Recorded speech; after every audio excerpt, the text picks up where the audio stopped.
Nestor Isidro Perez, better known as El Nini, became the main objective of the authorities of Mexico and the United States.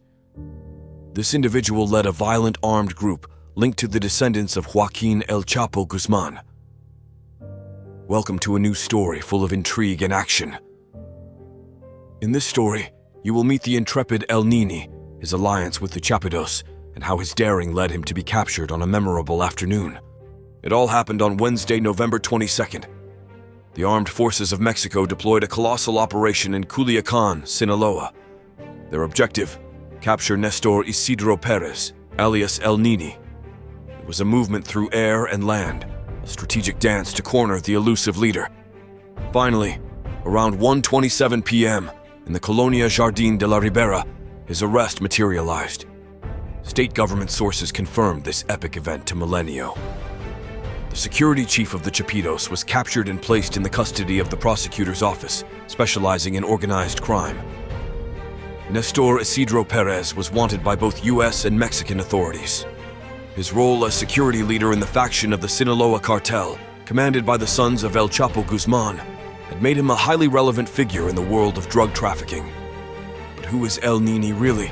This individual is none other than one of the brains behind the security network of the Chapitos. He collaborated closely with Archibaldo, was aware of the movements of El Pano and Alfredito, providing support and equipment on risky missions. His life was impregnated with the verses of Gerardo Ortiz's Narco Corrido, released back in 2017. The saga of this character is intertwined with the history of the Sinaloa cartel. Since the extradition of El Chapo Guzman to the United States that year, his children emerged as key figures to lead the most powerful faction of the cartel. At that time, Gerardo Ortiz's Narco Corrido already hinted at criminal activities, but it was in the Culiacanazo on October 17, 2019, when the sons of Guzman and El Nini captured global attention. That day marked a direct challenge to President Andrés Manuel López Obrador. The Sinaloa cartel achieved the release of Ovidio Guzman López, nicknamed El Raton, unleashing a storm of controversies and headlines. From that moment, the armed wing at the service of this faction, known as the Ninis, became an object of interest for the Mexican and U.S. authorities. This nickname derived from the leader, Nestor Isidro Perez, according to an indictment filed in the District of Columbia in 2021. El Nini faces a series of charges related to the manufacture and distribution of drugs, especially cocaine and methamphetamines, with the intention of trafficking them to USA. This dark chapter dates back at least to 2012, when his name began to resonate in the annals of organized crime. In the dark and sinister ins and outs of organized crime, a web of accusations and deadly activities is woven that involves names like Oscar El Pano Medina Gonzalez and Nestor Ernesto Perez Salas. Their actions, ranging from reckless handling of firearms to intentional acts of violence, have linked them to a series of crimes of alarming proportions.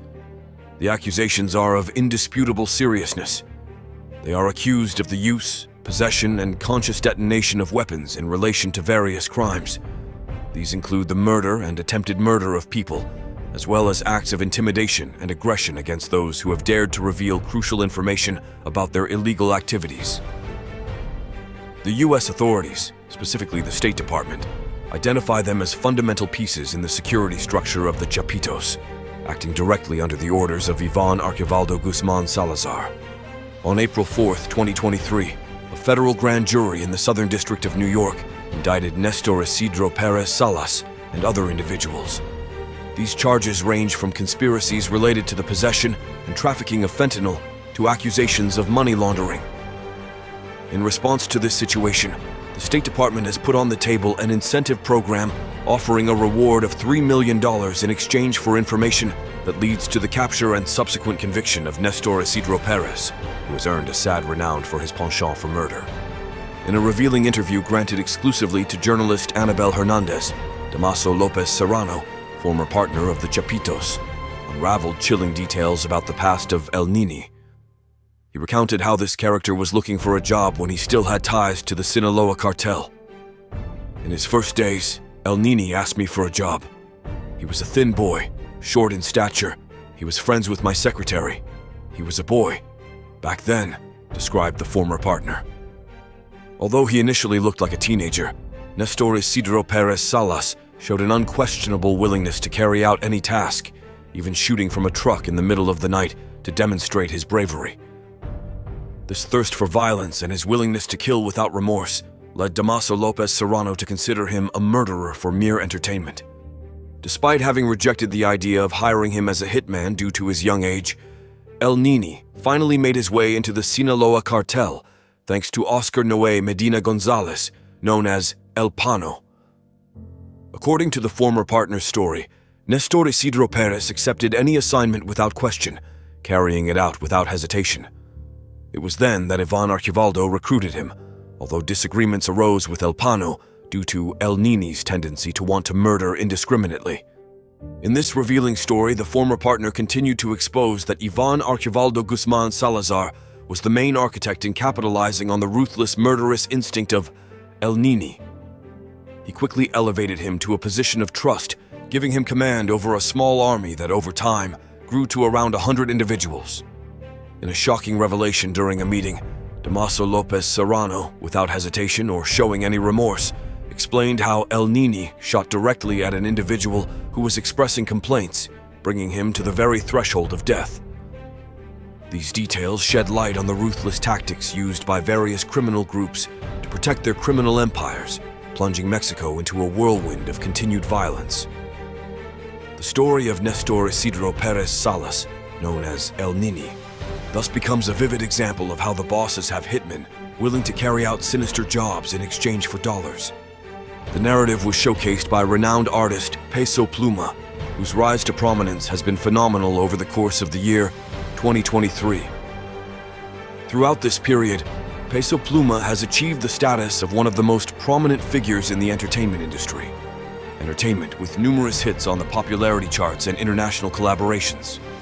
Despite previous associations between regional Mexican figures such as Chalino Sanchez and Valentin Elizalde with organized crime, authorities had not linked Peso Pluma to illicit activities. However, the death threats coming from the new generation cartel in Tijuana, added to an exclusive interview with Damaso Lopez Serrano, have transformed the perception of this artist's musical career. The son of Damaso Lopez Nunez, former right-hand man of El Chapo Guzman, chose to break his silence and share his experiences within the Sinaloa cartel, being part of the close circle known as Los Chapitos.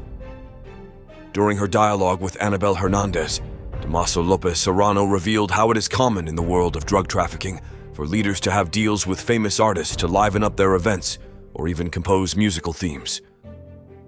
In particular, he emphasized that Peso Pluma maintained a close friendship with Nestor Isidro Perez Salas, alias El Nini, who until November 22nd served as head of security for Los Chapitos. When questioned about the singer's connection with the cartel, the former partner stated that, more than any direct link, Peso Pluma and El Nini communicate and lend each other favors, similar to any other form of collaboration between acquaintances.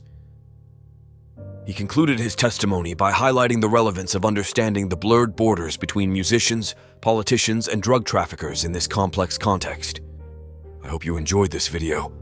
If so, do not hesitate to like it, subscribe for more similar content, and leave us in the comments what topics you would like us to address. That's all for today, researchers. Until next time.